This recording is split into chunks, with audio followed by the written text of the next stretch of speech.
Zelensky tegaskan tak lagi ngotot masuk NATO, mereka takut Rusia.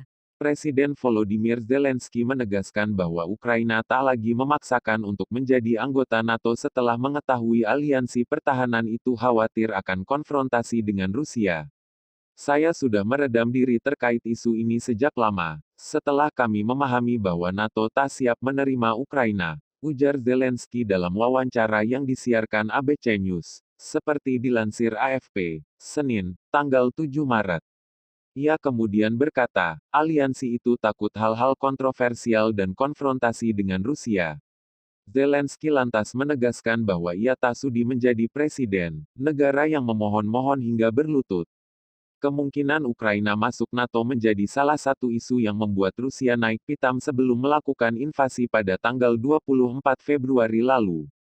Presiden Vladimir Putin geram karena dalam beberapa tahun belakangan, NATO terus memperluas cengkeramannya ke negara-negara sekitar Rusia.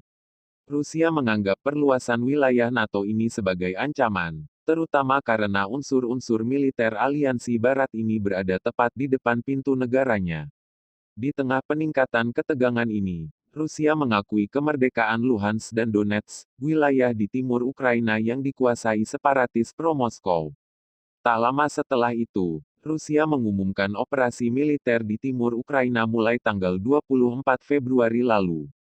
Namun kemudian, pasukan Rusia dengan sigap menyergap Ukraina dari utara, timur, dan selatan. Perang pun pecah. Dalam sejumlah perundingan setelah perang berkecamuk, Rusia mendesak agar Ukraina juga mengakui Luhansk dan Donetsk sebagai negara merdeka. Ketika ditanya ABC mengenai permintaan Rusia itu, Zelensky mengatakan bahwa Ukraina sangat terbuka untuk dialog. Saya membicarakan soal jaminan keamanan. Luhansk dan Donetsk belum diakui negara manapun kecuali Rusia, Republik Sudo ini.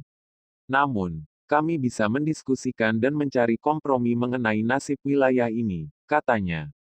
Yang penting bagi saya adalah bagaimana warga di wilayah itu yang ingin tetap menjadi bagian Ukraina, dan bagaimana warga Ukraina lainnya mau menerima mereka. Masalahnya lebih sulit dari sekadar mengakui kemerdekaan mereka. Melihat betapa pelik permasalahan ini, Zelensky meminta Putin untuk segera membuka jendela diskusi demi mencari jalan keluar yang baik.